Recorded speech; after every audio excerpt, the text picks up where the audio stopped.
If you're interested in historical cases that were buried rather than solved, subscribe to the channel. This story begins in 1841.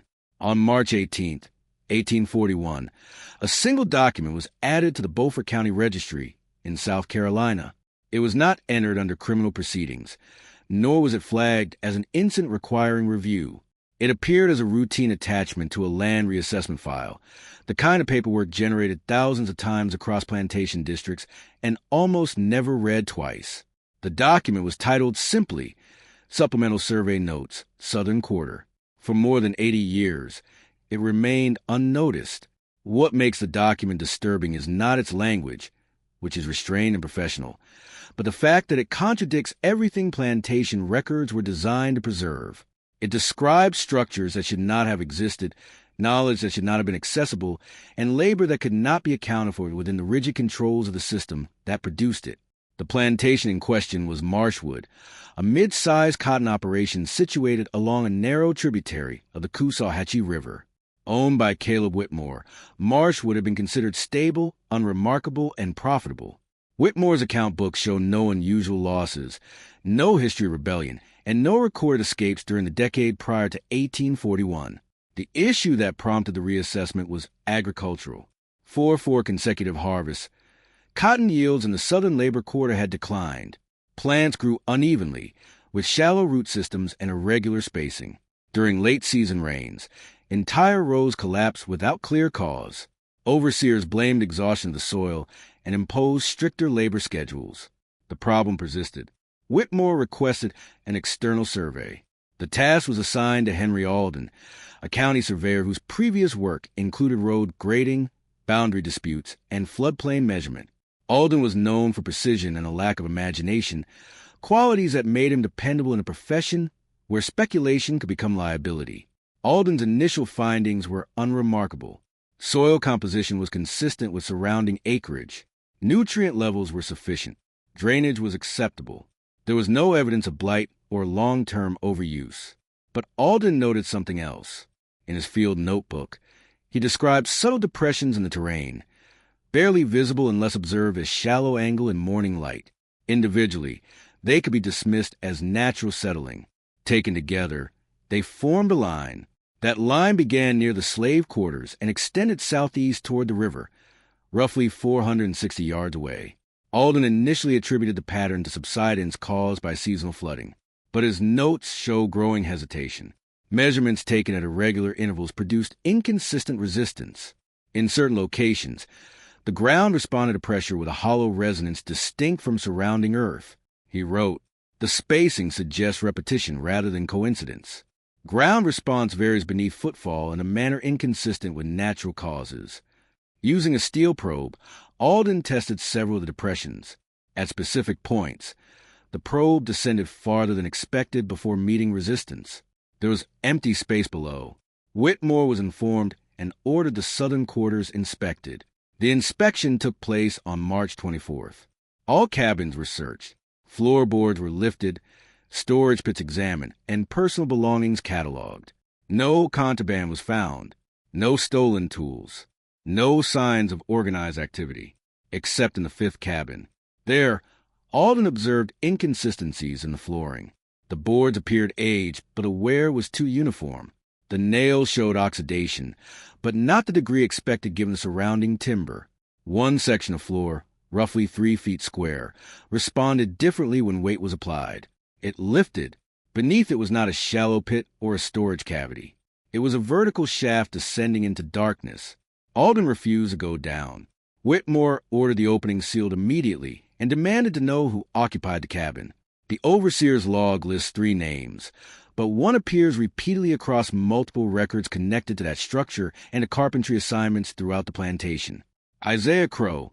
Crow was 31 years old. He was listed as a skilled carpenter and cooper, assigned to repairs of storage buildings, wagon frames, drainage channels, and tool handles. Plantation correspondence notes that he was frequently requested by neighboring properties for temporary work, suggesting his skills were widely recognized. More unusual was a notation that Crow could read. Literacy among the enslaved population was neither common nor openly encouraged, but it was not entirely absent. What made Crow stand out was a marginal note written by a previous overseer years earlier. Demonstrates facility with numbers. Measures twice. Rarely errs. When questioned about the shaft, Crow did not deny its existence. He said nothing at all. That night he disappeared. There is no runaway notice bearing his name. No reward was posted. No dogs were deployed. No advertisements appeared in regional papers. Whitmore's personal journal contains only a single line dated March 25th. The carpenter is gone. The matter is concluded.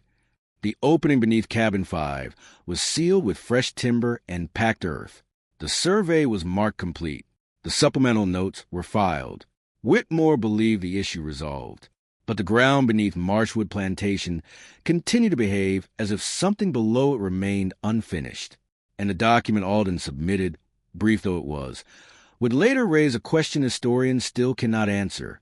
If Isaiah Crow had built what lay beneath that cabin, how long had he been working there? And why had no one noticed until the land itself began to fail? The supplemental survey notes Henry Alden submitted on March 26, 1841, were not intended to trigger further action. In plantation districts, surveyors were expected to describe land, not question what lay beneath it. Alden himself seemed aware of this boundary. His language was cautious, almost evasive. He avoided speculation. He avoided conclusions. What he could not avoid was documentation. Despite Caleb Whitmore's insistence that the matter was closed, the county survey office flagged Alden's report for review. The reason was simple. Alden had included measurements that could not be explained by natural subsidence. Depth estimates, repeating intervals, notes on airflow. Within 2 weeks, Alden was instructed to return to Marshwood Plantation and conduct a limited subsurface inspection, this time with written authorization. On April 9, 1841, Alden arrived at the southern quarter accompanied by 2 hired laborers from outside the plantation. Whitmore insisted that no enslaved workers be involved.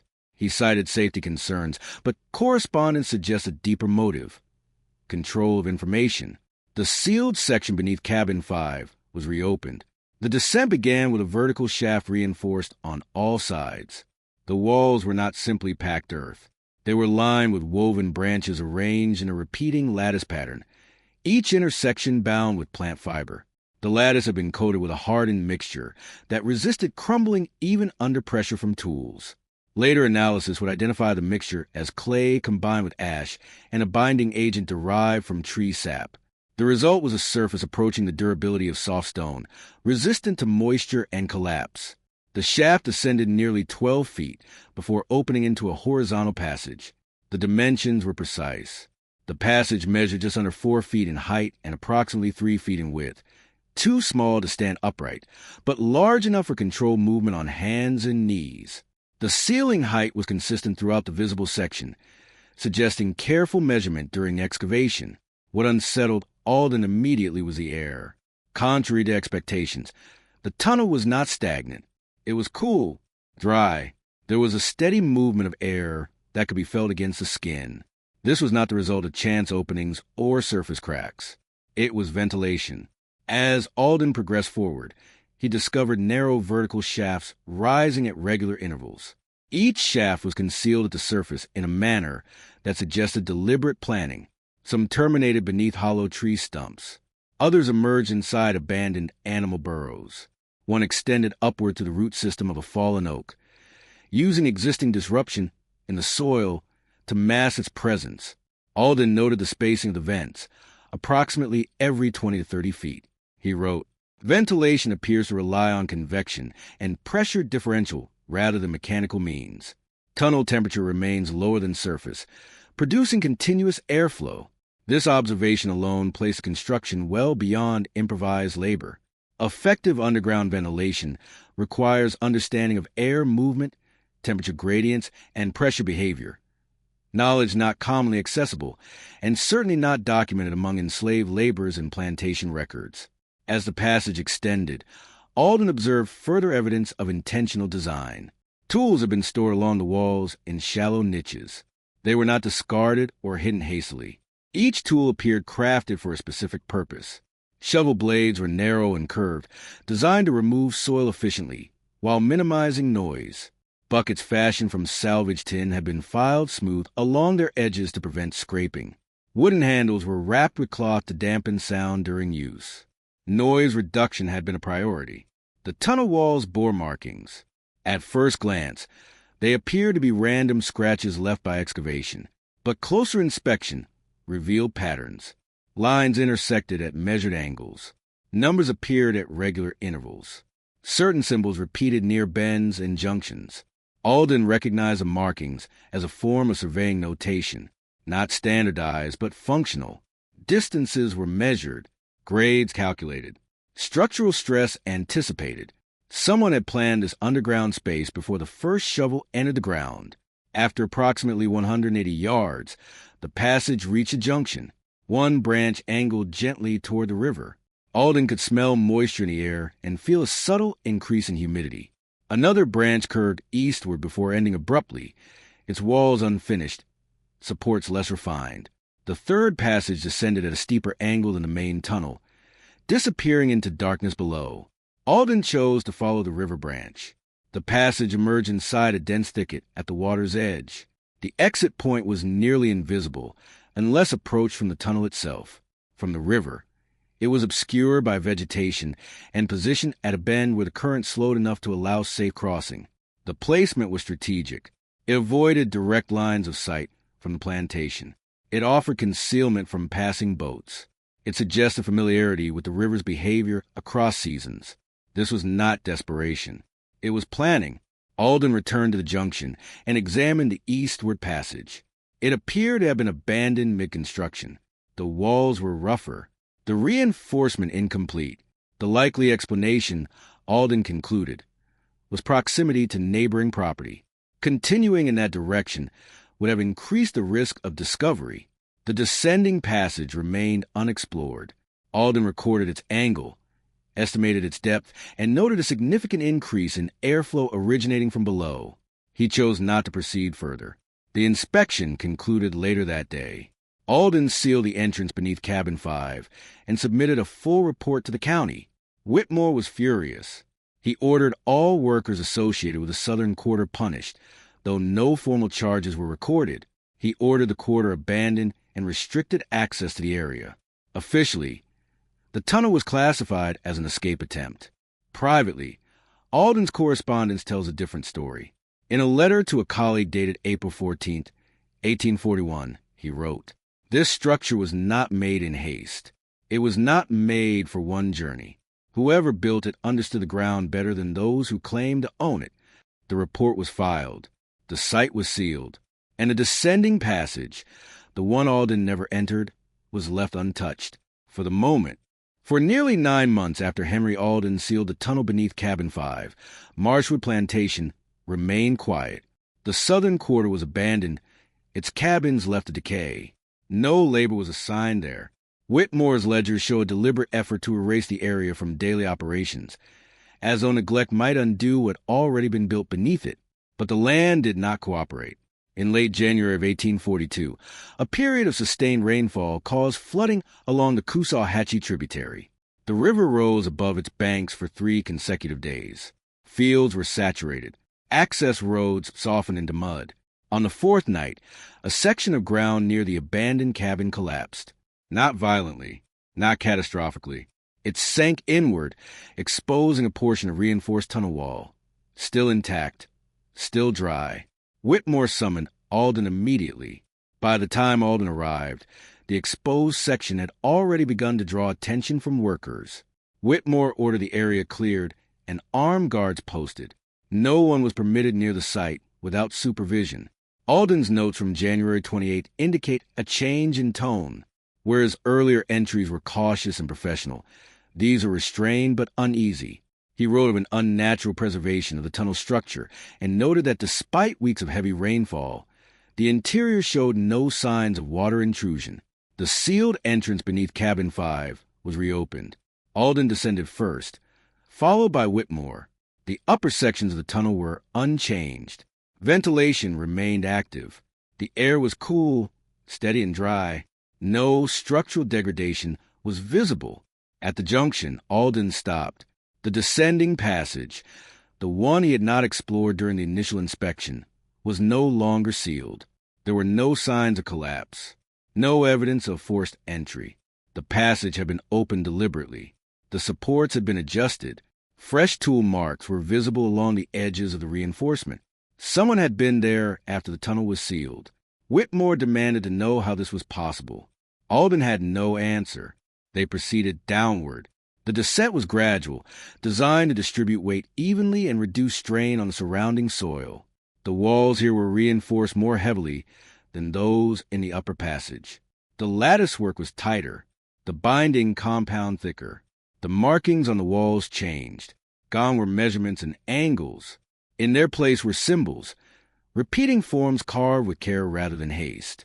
Circular patterns, parallel lines, groupings that suggested sequence or instruction rather than structural planning. Alden did not recognize them. He did not attempt to interpret them. The passage extended downward for approximately 30 feet before opening into a chamber. The chamber was small, no more than 10 feet across, but its construction was deliberate. The ceiling was domed, the walls smoothed and reinforced to a degree not seen elsewhere in the tunnel. This was not a space for transit. It was a destination. Inside the chamber, Alden observed arranged materials rather than discarded debris. Strips of cloth woven together in geometric patterns. Plant matter, laid out in deliberate groupings. Bone fragments, small, cleaned, and sorted. None of the materials appeared recent. They were dry, preserved, maintained. Against the far wall, carved directly into the hardened surface, was an inscription. Alden copied it carefully before Whitmore ordered the chamber sealed. The inscription read, "The earth keeps what is given to it. It opens only when shaped correctly." Whitmore refused to remain in the chamber any longer. He ordered Alden to withdraw and instruct his men to fill the descending passage completely. Earth, timber, and stone were used. The chamber was buried. Whitmore's personal journal from that evening contains a rare expression of unease. This matter exceeds labor and discipline. There are workings beneath this land that do not answer to ownership. Within 3 months, Marshwood Plantation was placed on the market. The southern quarter was never reoccupied. Cabins were left to collapse. Maps from the 1850s marked the area as undeveloped woodland. No mention of the tunnel appears in later property records. But Alden did not forget it. In private correspondence dated 1846, he referenced the case obliquely, noting that certain constructions are mistaken for escape when they are in fact preparations. More unsettling are records that surfaced decades later. In 1873, railroad workers laying track nearly 6 miles east of Marshwood reported striking a reinforced underground cavity. The materials matched Alden's descriptions. Woven lattice supports, hardened clay compound, ventilation shafts concealed within natural features. The cavity did not lead upward. It led deeper. Work was halted. The section of track was rerouted. No official explanation was offered. Similar reports appear sporadically throughout the latter half of the 19th century, always vague, always dismissed, always involving underground spaces that did not align with known structures or mining activity. Each report shared common characteristics: ventilation without machinery, reinforcement beyond necessity, markings that suggested instruction rather than measurement, and always the same question: if the tunnel beneath Marshwood Plantation was not meant to facilitate escape and not meant to be temporary, then what purpose did the deepest chamber serve? The answer, whatever it was, had been sealed beneath layers of earth and silence. But the tunnel itself suggested something Alden had not fully grasped in 1841. The structure was not complete. It had been interrupted. And whatever Isaiah Crowe had been building beneath that plantation, he had not finished it. By the time Henry Alden died in 1881, the Marshwood Tunnel had already faded into obscurity. His personal papers were divided among relatives, most of whom dismissed his later notes as speculative reflections from an aging engineer. Only a small portion of his journal survived intact, preserved by a nephew who believed Alden's writings represented an incomplete chapter of early American industrial history. Those journals would resurface nearly 60 years later. In 1939, During a Works Progress Administration survey of historical infrastructure in coastal South Carolina, an archivist named Eleanor Briggs encountered Alden's papers while cataloging private collections. Her assignment was routine: identify abandoned construction techniques and undocumented engineering practices. She was not searching for tunnels. Briggs's report, submitted in February of 1940, is the last official document to mention Marshwood Plantation by name. It includes a brief reference to subterranean reinforcement methods exceeding functional necessity, and notes that Alden appeared disturbed by the purpose rather than the execution of the structure. What Briggs found most troubling was not Alden's technical observations. It was his conclusion. Alden believed the tunnel was not designed to move people quickly, nor to conceal large numbers over short periods. Its ventilation, layout, and depth suggested something else entirely: long-term occupation beneath the surface. The structure allowed air circulation without detection. It regulated temperature naturally. It diverted groundwater away from central chambers. Every feature pointed toward sustainability rather than transit, a place meant to endure. Briggs attempted to locate the original site. Marshwood Plantation no longer existed. The land had been subdivided multiple times. By 1940, the southern quarter was heavily wooded, its exact boundaries obscured by decades of neglect and reclassification. Local residents were uncooperative. Several families reported stories passed down through generations, warnings against digging too deeply in certain areas, references to hollow ground and breathing earth. One man recalled his grandfather refusing to farm a particular stretch of land, claiming the soil answered back when struck. Briggs documented these accounts, but did not include them in her official submission. She did, however, pursue one final lead: the 1873 railroad incident. Briggs traveled to Beaufort County records and located engineering adjustments made during the rail expansion. The rerouted section was small, only a few hundred yards, but its justification was vague, citing unstable subgrade conditions inconsistent with surface composition. Briggs requested access to field notes. They described a reinforced cavity extending downward beyond the depth of standard excavation tools. Attempts to probe further were abandoned due to air movement detected from below. Unexpected, steady airflow. The workers noted that the cavity was occupied by nothing identifiable. No artifacts were recovered. No photographs were taken. Briggs ended her report with a single, carefully worded recommendation: further excavation in historically undocumented subterranean structures should proceed only with consideration for their unknown purpose. The report was archived. No action followed. In the decade that followed, similar discoveries continued to appear, always briefly, always unresolved. In 1962, a sinkhole opened during highway construction near Yemassee, revealing a timber-reinforced shaft that descended at an angle inconsistent with known mining practices. The site was sealed within 48 hours. In 1987, a private landowner reported a collapse beneath a storage shed. When inspected, the cavity exhibited smooth walls and airflow. The county classified it as a natural void and filled it with concrete. In each case, documentation was minimal. The pattern was consistent. Structures that appeared intentionally built, located where no official records indicated construction, designed to remain hidden rather than accessed. The final reference appears in an unpublished manuscript dated 1998, authored by a regional historian who had spent years studying enslaved labor beyond agricultural records. The manuscript was never formally released, but a draft survives in a university archive. In it, the historian proposes a theory that Isaiah Crow and others like him were not building escape routes. They were building sanctuaries, spaces beneath the land where knowledge, rituals, and identities could persist beyond surveillance, places where time moved differently, where generations could leave traces without leaving evidence. The tunnel, in this interpretation, was not a reaction to oppression. It was preparation. The deepest chamber, the one Alden had described but never understood, was not meant to be sealed. It was meant to be expanded. The interruption of the project did not end its purpose. It only delayed it. The manuscript ends with a final observation, written without embellishment. If these structures were intended to outlast ownership, then their absence from records is not a failure of documentation. It is evidence of success. Today, the land where Marshwood Plantation once stood shows no visible sign of what lies beneath it. Trees grow where cabins collapsed. Roads pass overhead without incident.